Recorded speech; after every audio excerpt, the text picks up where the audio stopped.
आपला आवाज कोकण 24 तास। जिल्हाधिकारी मनोज जिंदल यांच्या आदेशानुसार एलपीजी गॅसची साठेबाजी रोखण्यासाठी रत्नागिरी जिल्ह्यात भरारी पथके तयार करण्यात आली असून ती शासकीय पथके विविध गॅस एजन्सीमध्ये जाऊन प्रत्यक्ष पाहणी करीत आहेत। यासाठी जिल्हाधिकारी यांच्या अध्यक्षतेखाली 3 सदस्यीय समिती नेमण्यात आली आहे। याच पार्श्वभूमीवर रत्नागिरी तहसीलदार राजाराम मेहत्रे आणि पुरवठा शाखेतील 2 अधिकाऱ्यांच्या माध्यमातून गॅस एजन्सीची कडक तपासणी करण्यात आली आहे। यांना आपण एक्झम्प्टेड कॅटेगरीमध्ये ते छोटे सिलेंडर असतात, त्यांची रिक्वायरमेंट त्यांची ऑर्डर असते तशी 5 सिलेंडर 6 सिलेंडर त्यांचं आपल्याला हे लेटर देतात आणि आपण त्यांची ऑर्डर देतो। तसं नको करू, आता मी सांगतो म्हणून 100 वर्षे ठेवा कुठले हॉस्पिटलसाठी किंवा मी मागेन इमर्जन्सीला मला द्यायला लागले तर त्याच्यासाठी तो कोटा ठेवायचा आहे। जसं पेट्रोल पंपावर आम्ही 40% ठेवायचंच आहे या इमर्जन्सी याच्यामध्ये, तसं उद्या पाहिजे मला, तसं मला कळवा तुम्ही। हो यस सर, त्यांना एक पत्र द्या मॅडम, इमर्जन्सी पाहिजे ना तो। नाही आता माझ्याकडे इमर्जन्सी कोटा 100 दिवसाचा असतो।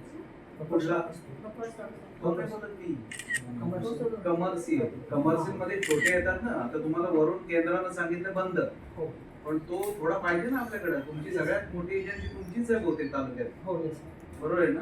तर तो ठेवा तुम्ही। आणखी कुठली कंप्लेंट येता कामा नये, फार स्ट्रिक्टली चाललंय वरून आमच्या म्हणजे।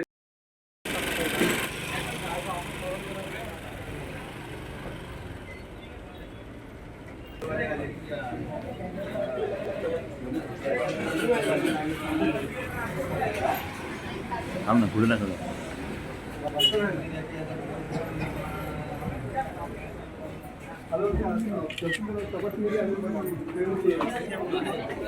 रत्नागिरी जिल्ह्यात घरगुती गॅसचा मुबलक साठा आहे असे शासन आणि प्रशासनाकडून वारंवार सांगूनही ग्राहक गॅस एजन्सी बाहेर विनाकारण गर्दी करून संभ्रम निर्माण करीत आहेत।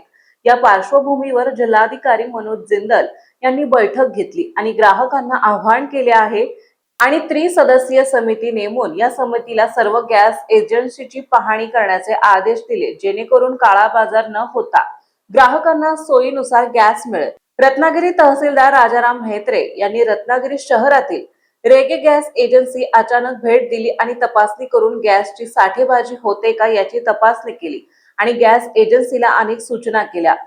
तालुका की लांजा आणि रत्नागिरी, तेच 2 तालुके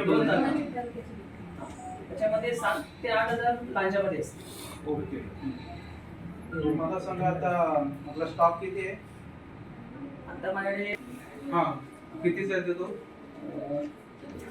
504 प्लस 504 प्लस 450 आणि 360 2055 सिलेंडर। हा दिवसभर अंदाजे किती डिस्ट्रीब्युशन चालू आहे, तो आकडा नाही मिळणार ना की मिळेल? 1600-1700 बाहेर गेले डिस्ट्रीब्युशन।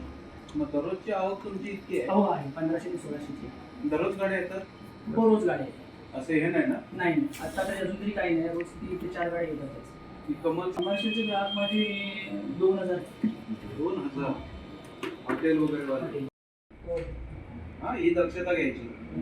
अजूनपर्यंत आपल्याकडे काय तक्रारी वगैरे काय नाही ना? फक्त थोडंसे बुकिंग वाढले। सिलेंडर नाही असं पण परत येते। असं आहे काय? बरोबर, त्यांनी घाईघाईत बुकिंग केलं, पण त्याचा पहिलाच सिलेंडर संपलेला नाही। बरोबर, माझं पण तसंच झालं, पण त्याने बुक केलाय, माणूस घरी जातोय, सिलेंडर एंट्री नाही परत येतो, बरोबर असं बुकिंग झालं। चालेल, पण हे वाढत गेलं युद्धाचं, तर आपल्याला फार सावध दक्षता घ्या। मी तुम्हाला अजिबात मदत नाही करणार, अगदी प्रेमात मी सांगतोय, पण याच्यानंतर कुठली तक्रार आली तर मग ती आम्ही सहन करणार नाही। इव्हन कलेक्टर साहेब पण काय नाही करणार, कोणच काय नाही करणार, कारण हा विषय फार सिरियस झालेला। युद्धजन्य परिस्थितीमुळे सध्या एलपीजी गॅस वितरणावरती निर्बंध आले आहेत, तरी काही ठिकाणी गॅस चढ्या दराने विक्री होत असल्याच्या तक्रारीही वाढल्या आहेत।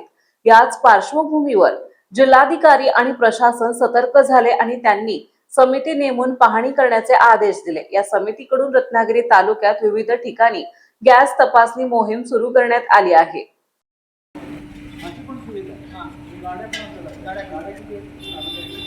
माझ्या आता 38 गाड्या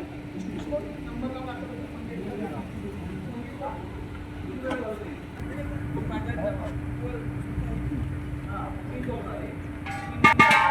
मला ते तिकडनं यायचे असे असे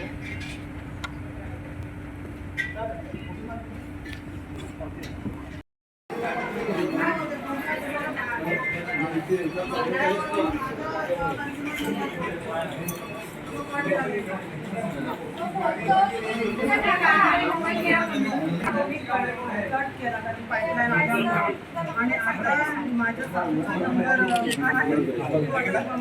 सिलेंडर बुक करायचं आहे.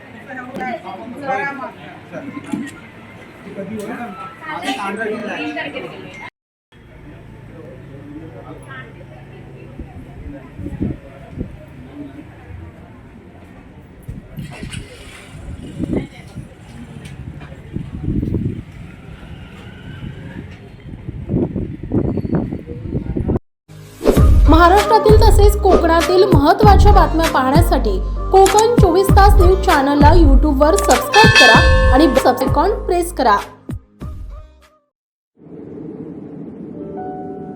समंदर की गोद में पला है तू,